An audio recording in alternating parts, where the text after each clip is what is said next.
Paix et tout bien. Bienvenue à vous tous, amis auditeurs. Nicole à ce micro, très heureuse de vous retrouver pour poursuivre l'histoire de Saint François d'Assise dans notre petit quart d'heure franciscain. Nous retrouvons Il Poverello avec un récit de frère François par Julien Green. Julien Green, qui est aussi cet historien qui va nous permettre de bien situer dans son époque la conversion, ou plutôt devrions-nous dire les conversions de François d'Assise, ce saint qui semble traverser les siècles et qui est véritablement, pour celui qui s'en approche et qui le connaît, un ami de Dieu et notre ami qui nous aide à découvrir, à aimer et à faire grandir notre foi et à aimer Dieu. Nous sommes parvenus donc grâce à ce récit mis en son pour nous tous par les éditions Saint-Léger que je vous recommande, ce Saint François. Nous poursuivons donc avec les paragraphes qui vont nous raconter cette oisive jeunesse de François. François donc qui va bien sûr... Et bien, comme tous les jeunes de son époque, et parce qu'il a aussi en poche l'argent de papa, et bien pouvoir festoyer, faire la fête. Il est très généreux. Il sait, et va nous l'expliquer d'une manière très simple mais très belle, Julien Green. François, donc, qui est ce troubadour de Dieu, ce fêtard, pourrions-nous dire aujourd'hui. Et puis... petit à petit, nous allons plonger dans les chapitres suivants, donc aussi dans la réalité dans laquelle vit François, une réalité où ce qu'on appelle les misérables sont bien présents et vont interpeller notre jeune François. Mais pour l'instant, découvrons cette oisive jeunesse.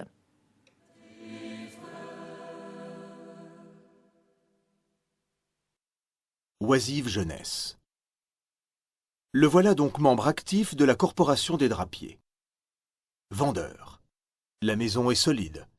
Et par un de ses caprices d'avare, son père ne lésine pas sur l'argent de poche qu'il donne à un garçon aussi prometteur. Cependant, la clientèle ne se compose pas seulement de fils de famille à l'affût de la mode, mais aussi de bourgeois aisés qui veulent de la bonne qualité d'étoffe, sérieuse et durable. Tout le monde est bien servi. Ce freluquet de vendeur comprend vite. 14 ans, c'est bien jeune. C'est ce qui a pu tromper certains biographes. À cette époque, c'était la veille de la majorité. Et on a vu, de nos jours, des garçons plus jeunes encore tenir en respect toute une population avec des mitraillettes. À Assise, en cette fin du XIIe siècle, on brûle les étapes de l'adolescence. 15 ans, c'est l'âge d'homme, et François sent qu'il vole vers cette majorité. Si la boutique de son père est comme une scène où il s'exerce à éblouir les gens, la ville est son vrai théâtre parce que l'Italie vit dans la rue. Il n'y a pas moins de 150 jours fériés l'an. Cela donne des loisirs, et la belle saison venue, François n'a qu'à paraître et faire le troubadour avec ses chansons provençales pour que les amis accourent. Incroyable est leur nombre. On dirait qu'il a ensorcelé la jeunesse. C'est qu'avec lui, on ne s'ennuie pas.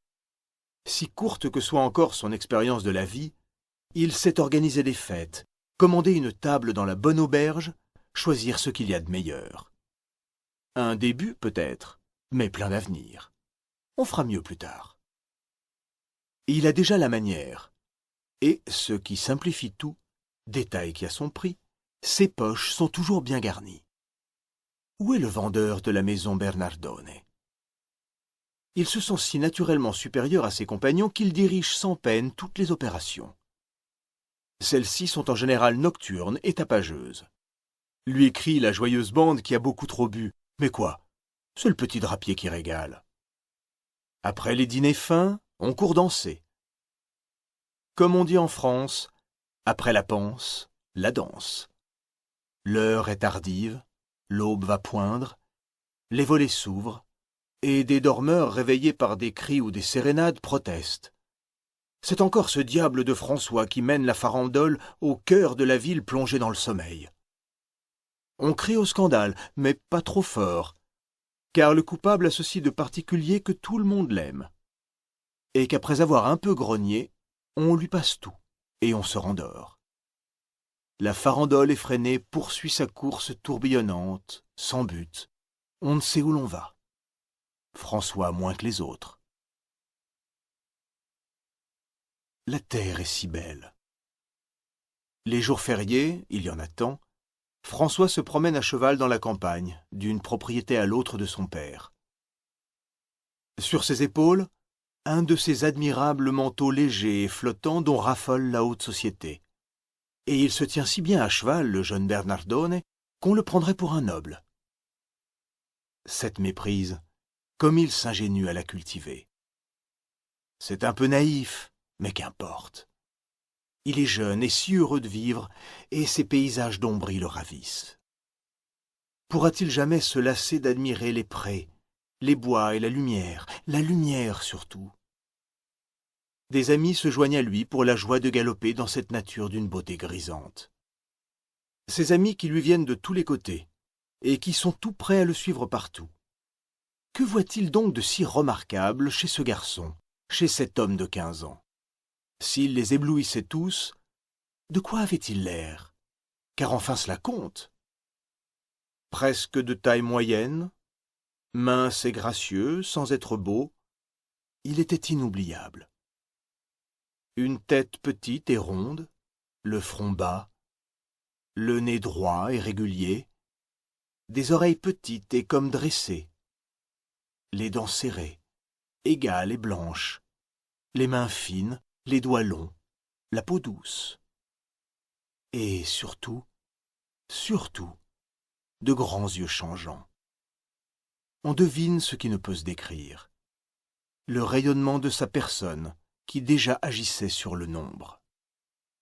Le secret en était sans doute une joie en quelque sorte inextinguible, non seulement la seule joie de vivre, mais une autre joie beaucoup plus profonde et dont lui-même ne comprenait pas bien la nature, non plus que l'immensité de la grâce qu'il habitait depuis sa naissance. Quelqu'un l'aimait follement, et d'une manière obscure il devait le pressentir. Mais cela ne pouvait se traduire que par ces éclats de rire continuels et les plaisanteries qui jaillissaient de ses lèvres comme de celles d'un écolier. On s'amusait de ce qu'on appelait ses farces. Mais qu'avait-il donc, ce François, à voir dans tous les jours une fête? Ne connaissait-il jamais la tristesse, l'ennui? Aucun mystère dans tout cela aux yeux de ses compagnons. N'a-t-il pas tout ce qu'il veut? 15 ans et les poches bourrées d'argent. Il faut le voir en jeter aux aubergistes avec une désinvolture patricienne et parcourir la ville dans ses vêtements d'une élégance inattendue. La richesse, on pourrait la lui envier, si ne l'accompagnait une libéralité de fou. Il donne à qui veut, et il y a ceci qui désarme les plus jaloux. Jamais la main d'un pauvre ne se tend vers lui qu'il n'y fasse briller son aumône. Qu'en pensait le père? Quelle importance! Il était ce que les chroniqueurs appelaient non seulement dives, riche, mais prae dives, richissime, car son instinct des affaires tenait du génie. Le train de vie du fils en offrait la preuve accablante. Accablante parce que la faim capitale qui s'était abattue sur l'Italie sévissait toujours. Mais ce n'était pas au garçon qu'on en avait, même s'il scandalisait par son luxe. Francesco, le séducteur, était le roi de la jeunesse à qui l'on pardonne tout. En revanche, on parlait du père Bernardone, le gros spéculateur. Ses propriétés, patiemment acquises tout le long des années, s'étendaient un peu partout sur le territoire assisiate.